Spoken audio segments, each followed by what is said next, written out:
Hey yo, what's going on, everybody? I'm June, and welcome back to Shotmakers. I know it's been a while, and I apologize. I missed last week's episode, but fret not. We might have a double feature for you this week. And if you're being nice, we might have another one coming. So stay tuned. On this episode of Shotmakers, we are talking about the NBA playoffs. That's what we've been talking about the last couple of weeks. But look, they went from incredible and ridiculous to now a little weird and a little sad. But we'll get into more of that later. Before we get started, I'd really appreciate if you left this video a like, a share, a subscribe, a follow, a comment wherever you're watching this or listening to this on.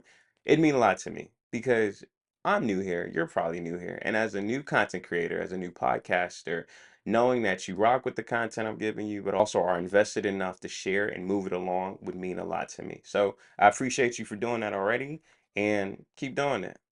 To get us started with the playoff talk, let's talk about the shot maker of the day, the SOD. Shot maker of the day this week is Mikal Bridges, who has had a phenomenal playoffs, in my opinion. It hasn't been the best shooting. It hasn't necessarily been the greatest scoring output, but he's shown his tail, especially in his second round series against the Celtics, which have the Knicks up 3-2 currently. Mikal Bridges has been one of those guys. He's been one of the best players on the floor at every time he's on the floor. And that was demonstrated in game one where he had the clutch steal to win the game for the Knicks, and game two where he had the clutch block to win the game for the Knicks. And also in game four, where in that fourth quarter, and this is the reason he's a shot maker of the day, in that fourth quarter, in fact, in that second half of that game four, Mikal Bridges went 7 of 10 from the field. Now, you might look at me and say, bro, anybody can go 7 to 10 from the field. It's not that big of a deal. You're wrong. It's a big deal because Mikal Bridges went shot for shot with Jason Tatum at some point in that fourth quarter. In fact, in that fourth quarter, he went 5 of 6 from the field. And these weren't just layups or three-point shots because those are the shots that everybody knows you're supposed to take. Analytics tell us that the layup is the easiest shot you can take and that the three-point shot is the most efficient shot you should take. Don't do anything else normally. Mikal Bridges went 5 of 6 in that fourth quarter from mid range. He went 7 of 8 in that second half from mid range. The only other two misses came from 3-point shots. He hit 7 of 8 mid range shots, and each shot mattered. Each shot was impactful. Each shot quelled or iced out whatever the Celtics were doing on the other end, especially in that tight and close up game. So Mikal Bridges takes the cake this time around. Of course, Jalen Brunson had his say in that fourth quarter. Mr. Clutch, the clutch player of the year, did what he was going to do. But in my opinion, if not for Mikal Bridges, the Knicks lose that game.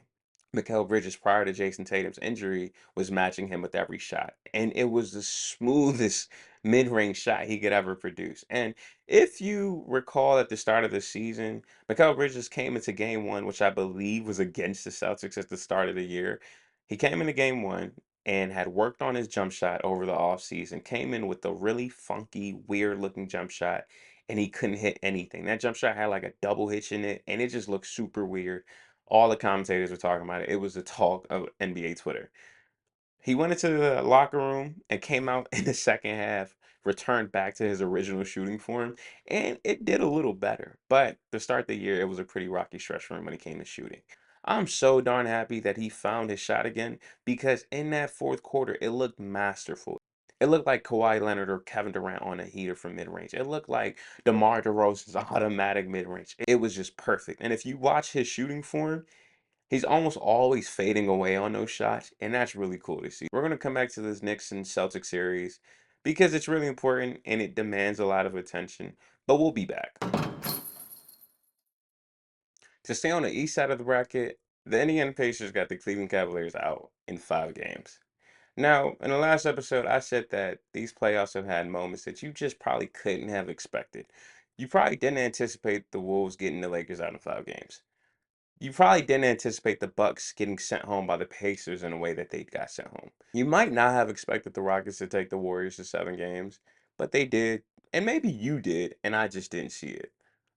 But I can almost guarantee you, in fact, I might even bet my car, you might see this happening. You did not see the Pacers sending home the Cavaliers, who had the best record in the East, home in 5.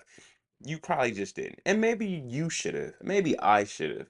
Because if you look at the regular season matchup between these two teams, the Pacers had their number. The Pacers beat the Cavaliers in 3 of the 4 games they played in this regular season. The Pacers were the only team to have 2 wins in Cleveland versus the Cavaliers. And we probably should have seen the writing on the wall. But I can guarantee you, you did not. And if you did, let me know. You might deserve some ice cream. You're not getting it from me, but somebody might have you. But look, these Pacers completely impressed me. They surprised me. I knew they were good. I knew they were a threat. And I think the record for the Pacers after, I think, January is some ridiculous number. They've been good for a long time. I don't know if anybody anticipated them to be this good. And they've been this good without necessarily superhuman performances from their star guys. Game one, they beat the Cavs really convincingly, and you're like, okay, something might be up. But Darius Garland didn't play for the Cavs. He didn't play in game one or game two because he was dealing with the toe injury. Fine. In game two, not only were the Cavs missing Darius Garland, but they were also missing Evan Mobley and DeAndre Hunter. So they shouldn't have won that game. And they didn't, spoiler alert, but they were randomly up in that game by 19 points going into the fourth quarter. Donovan Mitchell was having himself a night. He had 48 points by the end of that game. However, he missed 2 very important free throws that probably would have saved that game for the Cavaliers. Instead, we got the Pacers coming back in that fourth quarter and that game ending on a Tyrese Halliburton game winner. Come on, y'all. What are we doing here? Now, Tyrese Halliburton, this entire playoffs has had moments. He had a game winner versus the Bucks in that first round series, and now he has his game winner in game two against the Cavaliers. In game five, that closed out the deal for the Pacers, Tyrese Halliburton got stupid hot. Stupid hot. Probably, in my opinion, my favorite game that I've ever watched him play. My favorite moment from him. Because in that second quarter, where the game was kind of getting away from the Pacers, Tyrese decided to wake up. And he hit 3 bombs, back to back to back bombs in that second quarter that were all about like 30 feet or longer. Boy got hot. Was cooking with crazy fish grease. Now, in basketball, we love the thing called the heat check. A heat check is essentially when a player comes down, hits a shot, cool. He comes down, hits another shot, and it's like, okay, we might have something here. But if he comes down again and hits a third consecutive shot, your boy is cooking with grease, with hot fish grease. And then it barely happens because usually that third shot hardly ever goes in. Tyrese has something to say. Tyrese really has something to say because the Pacers really could have just laid down and let the Cavs win game five so that the Pacers can handle game six at home. Tyrese woke up and that completely invigorated the entire Pacers squad. The Pacers essentially dominated the rest of the way to the point where the Cavaliers, you're looking at them like, bro, are y'all even trying? Like, do y'all know that y'all are about to be sent home? Thankfully, they was already in Cleveland, so they didn't have far to go. But like, do y'all know that this could be the end of the rope for y'all? So unfortunately for the Cavaliers, they got packed home. And they really struggled in this series. I will say that the injuries had to have played a part. Darius Garland probably should not have stepped on the court for the rest of these playoffs based off the injury he was dealing with, according to the reports we got. Evan Mobley, I'm not necessarily sure what was going on with him, but he just didn't necessarily look the same the rest of this series. And even Donovan Mitchell, who had balled out by all accounts and means, started struggling with his calf and his ankles as early as game two in this series. He was questionable to play in game five. He did. He did his best. It just wasn't enough. And now the Pacers are going back to the Eastern Conference Finals for a second consecutive year. Shout out to them. That's really impressive. I knew they were good. I don't know if I knew that they were this good. But I'm intrigued because they're probably not seeing the Celtics again in these Eastern Conference Finals. They might have a chance of going to the finals. And if they can make it to the finals, I think they're a threat against any team that comes out the West. So look out for the Pacers. To jump ship to the West, the Wolves got the Warriors out in five. Now, this was a little sadder because Steph Curry started that series with the Warriors, put up 13 points in 13 minutes in game one. And that was all he played in this series. Steph caught a hamstring injury in game one, and that put him out for the rest of the game. Was not going to be good to go for the rest of these games unless the Warriors potentially made it to a game six. And as you saw tonight, that did not happen. the Wolves handle business. Now, my thing with the Wolves is that they did seem to play down to their competition, or maybe the Warriors defense was really that good and that in sync to have the Wolves struggle a little bit. But what you saw from game 2 to game 5 was that the Wolves know how to close out games. And that was super important. Anthony Edwards was a runner-up for Clutch Player of the Year this season. And these playoffs have shown you why. But not just Ant, but the entire Wolves. Because the Wolves in the regular season kind of struggled in the clutch. Ant was the outlier, of course, because he's their best player. But in these playoffs, they're undefeated in the clutch. They've only lost 2 games, but they've been in every game. And more often than not, they've had the best player in each of those games in Anthony Edwards. This series, though, Julius Randle balled out. Dante DiVincenzo, White Dante, who struggled from three in that Lakers series, all of a sudden starts hitting shots in this Warriors series. Once stuff went down, the Warriors really had nothing going for themselves. There wasn't really continuity in their offense. There wasn't a flow in their offense. Those guys who were renowned three-point shooters and Brandon Pajensky and Quentin Post and Moses Moody could not hit a lick. Draymond Green at some point became their most willing three-point shooter. It was nasty work. Outside of game 3 of that series, where Kaminga came in and gave you 30 points off the bench and Jimmy Butler actually showed up, the Warriors were outmatched this entire series. And that was shameful. It was shameful to watch. It was shameful to root for the Warriors because I'm a Steph guy, but that was bad. And these playoffs, if anything, have showed us this. The old regime, the old guard, the old Kings and LeBron and Kevin Durant and now Stephen Curry, their time of winning might be done unless they can hitch their wagon to some great star talent, cough Luka Doncic Lakers. It might be really tough for any of those three guys to find any more playoff success for the rest of their careers. I'm hoping against it because when they're good, when they're thriving, the league thrives, but it's looking tough for them boys. And Anthony Edwards in the last 2 seasons has sent home Kevin Durant, LeBron James. And even though Steph didn't really play, and the one game that Steph did play, the Warriors did beat the Wolves, he's kind of sent all three of those guys home. And that's incredible. Anthony Edwards is adding to the legacy. He already had a really great name for himself, but now the legacy is being verified. I don't think he will ever win an MVP. I could be wrong, but the way the league is kind of molding, he will have to do some incredible things to overcome a Jokic or a Giannis. And maybe the blueprint is what Shea is doing right now for OKC. But he's got Victor Wembanyama coming up, Cooper Flag, Jason Tatum, whenever he can get healthy again. Fingers crossed. There's going to be a lot of competition for MVP. But if Anthony Edwards can somehow become the best playoff performer in the NBA as he's starting to write that book about himself, we gonna have some really tough conversations. So I'm really happy for what the Wolves are doing. Julius Randle showed his tail out this series.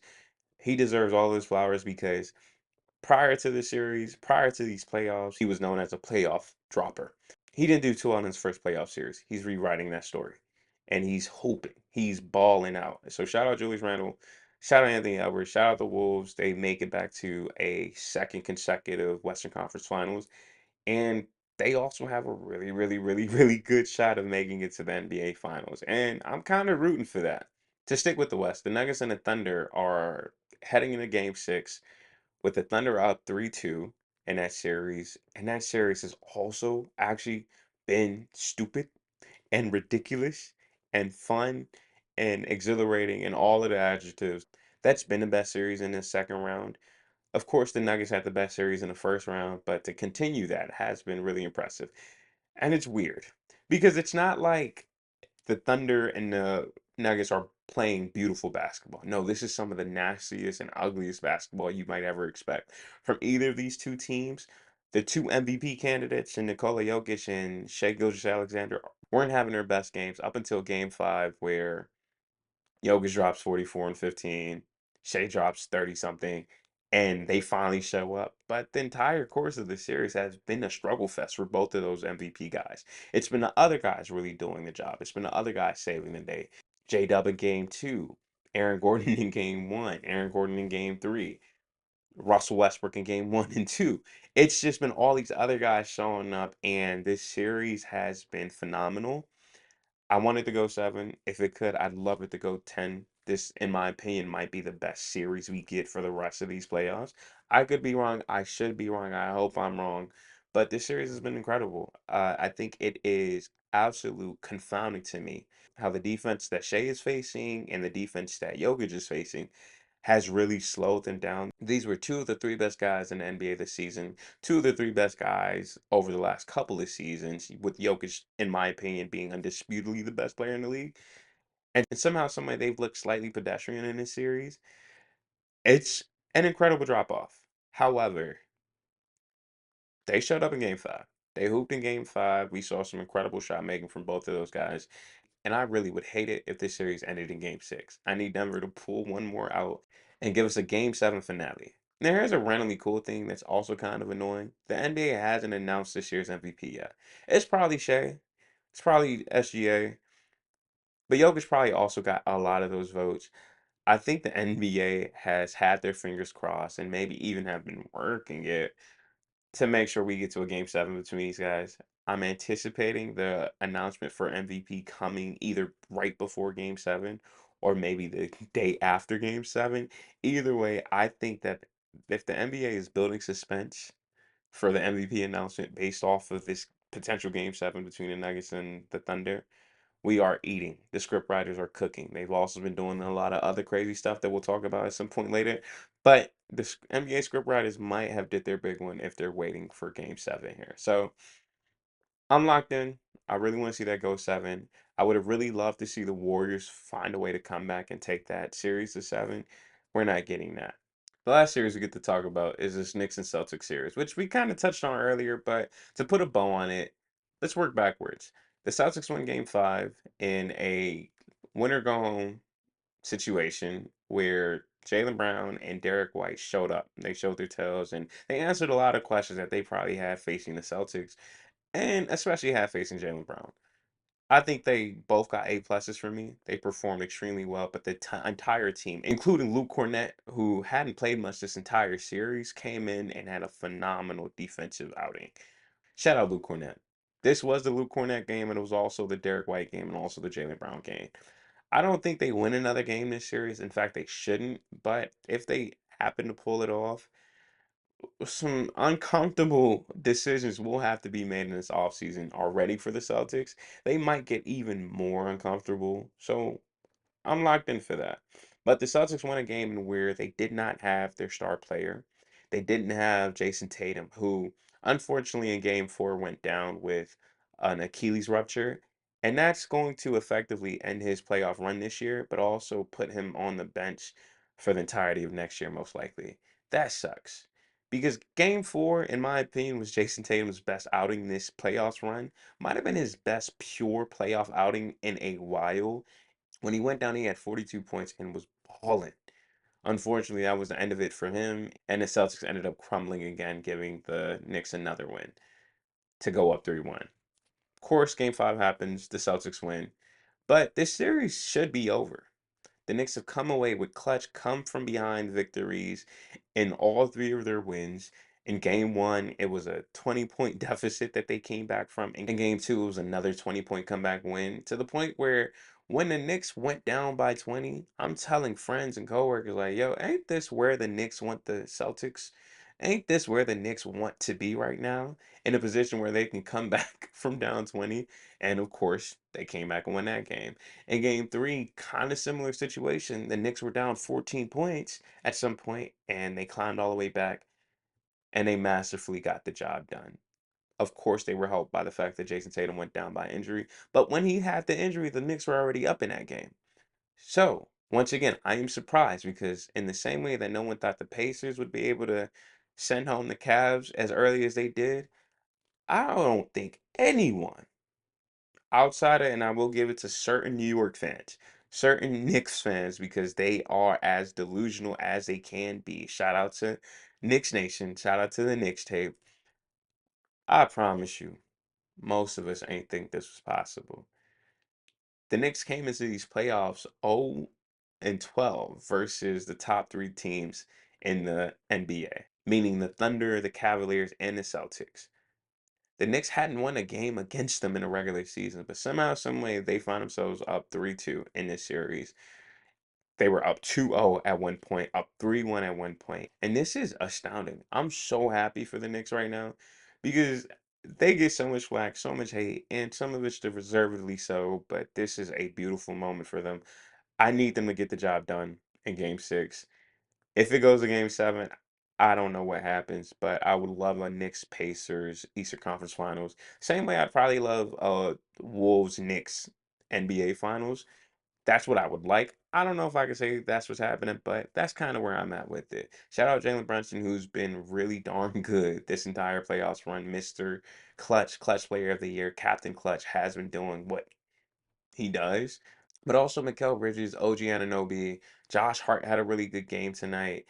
Cat has had moments and also other very questionable moments, but it's Cat. It's what you expect. And also Mitchell Robinson, who tonight hit his free throws. It wasn't enough because the Knicks didn't win, but shout out Mitchell Robinson, who's had really great defensive moments as well in this series. This series is over. It should be at least. If it's not, and I'm wrong, cool. But Knicks, don't blow this. Please don't blow this. Because if you blow this, New York, hear me now.